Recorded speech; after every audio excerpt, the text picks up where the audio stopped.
Hello everybody, welcome back to yet another episode of Life Stories. My name is Trent, and as usual, I hope you guys are all doing awesome. Today, we got some stories coming right at you from Reddit / I Don't Work Here Lady. So, without further ado, let's get these stories started. Our first story of the day is titled, I Don't Care If You Can't Find Who You're Looking For. This man is literally dying. GTFO. So, a weird thing that happened the other day that I'm still amazed at. I'm a vigil volunteer at the local hospice center. For those that don't know, a hospice center is where elderly people with medical issues go to live out their days.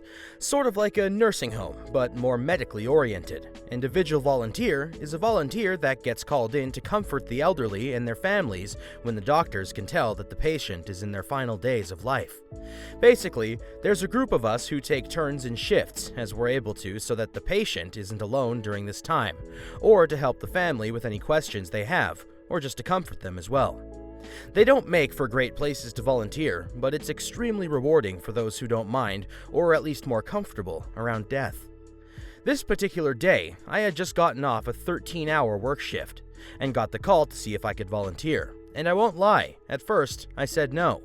The coordinator told me that the man was a Vietnam veteran though, and being a veteran myself, I decided to suck it up and go in anyway. Veterans tend to help their own when they're able. So, I go in, relieve the woman who'd been watching him, and we start talking and learn that we were both in the same MOS/job during our time in service and start to share war stories and other life experiences. Just basically sharing our lives with each other, which is honestly about 90% of the job. After a few hours, I guess it was probably 7 to 8 p.m. at this time, a family is being extremely loud in the hallway, to the point that he can't hear me speak. So, I close the door. I guess that the lady of the family sees the door close and came over and threw the door open so hard that it slammed against the wall. We both stare at her, and before I can say anything, she starts yelling at me.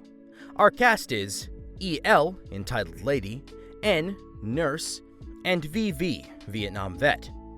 EL turns to us. Excuse me, I can't find my family member.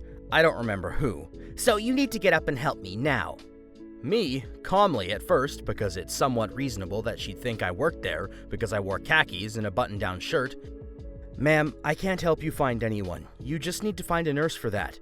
I also need you to keep your voice down, as this is a medical facility and you're probably disturbing other patients.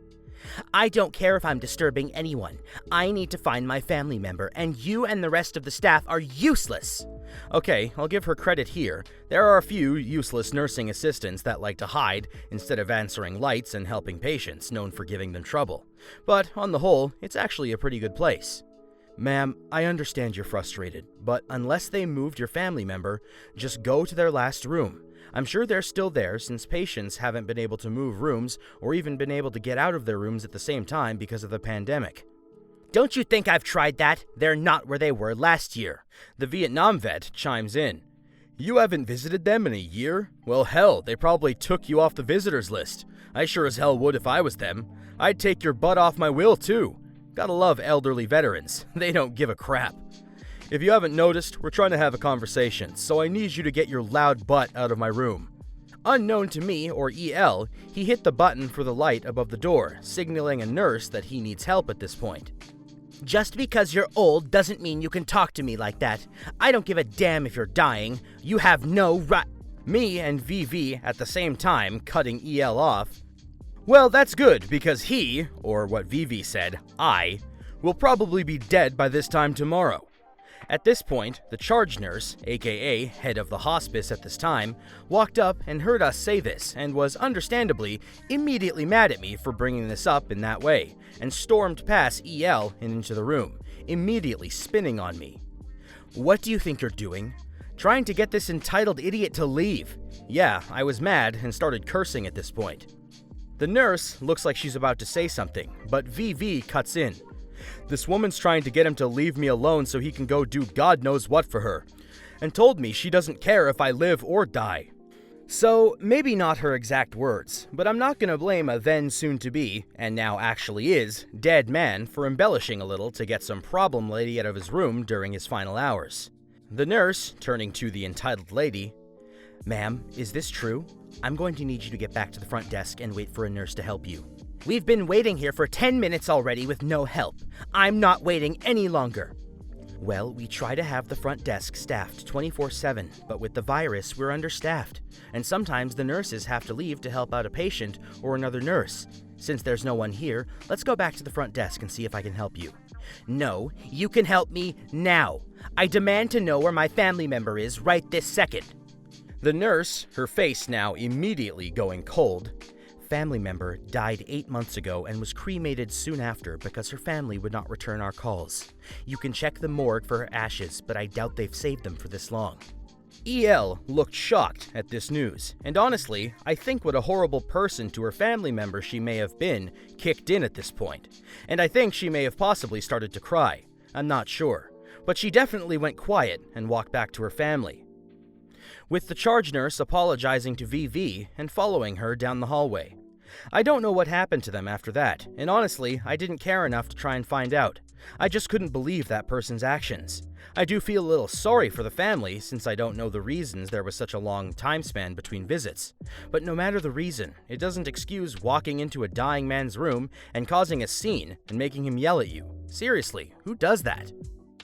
In my time on this channel, I have seen Karens cause rackets in basically all settings you can possibly think of. But this marks the first time I've seen a Karen cause a stink in hospice care. Do people have no shame at all? It's pretty despicable. Anyway, moving along, our next story is titled X City Power Company. When I was a kid, we lived in X City. Their power company's phone number was just one number off of ours. This was back in the early 1980s, so at the time, you only dialed a 7-digit phone number. In my city, there were only 2 sequences for the first 3 numbers. It was either 431 or 434, though I changed it for posting here. So our phone number, again changed for privacy, was 431-1234, and the power company's was 434-1234. Every single time there was a power outage, we would get at least 3 calls about it. Usually, we just said, "You dialed 431, they're 434, and that would be the end of it. One night, the power went out, and this time I answered the phone.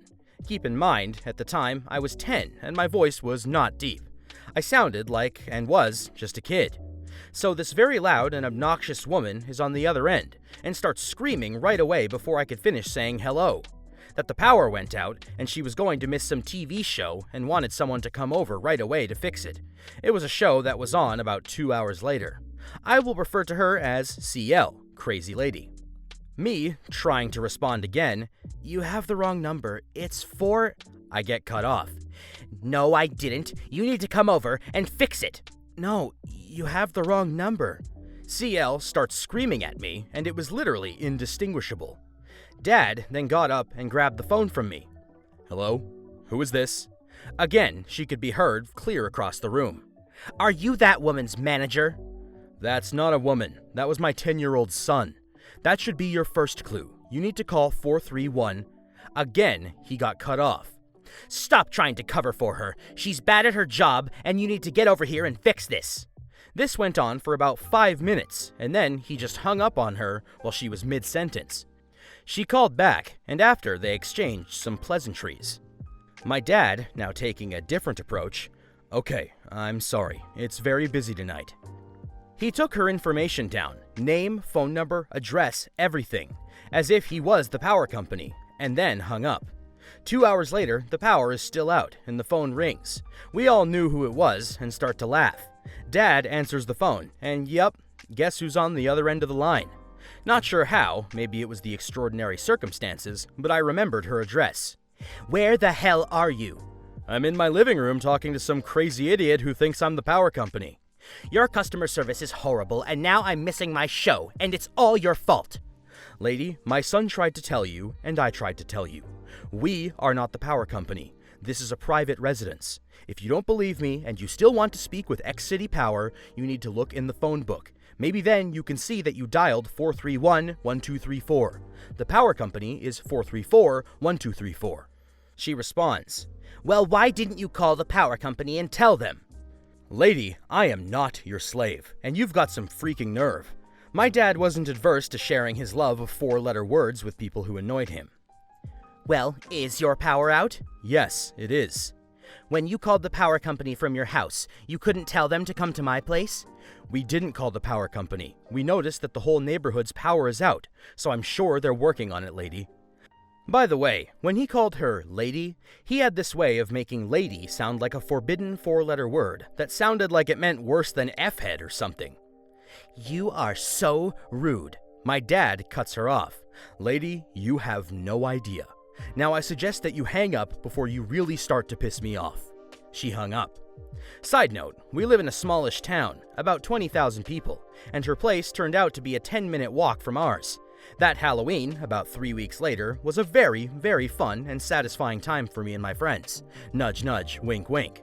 By the way, she gave out that crappy Halloween hard butterscotch candy that were wrapped in the orange, white, and black wrappers that nobody likes. At least nobody that I know.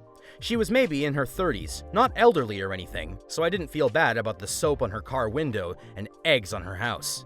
We also started to unplug the phone whenever the power went out. Ah, the good old egg trick. Stands the test of time and gets your point across. Anyway, with that story out of the way, ladies and gentlemen, we are out of time for today's episode. I want to thank all of you so much for tuning in to another episode of Life Stories. You know how this goes. Don't forget to like, comment, and subscribe for more Reddit content coming your way. My name is Trent, and I hope to see you guys soon.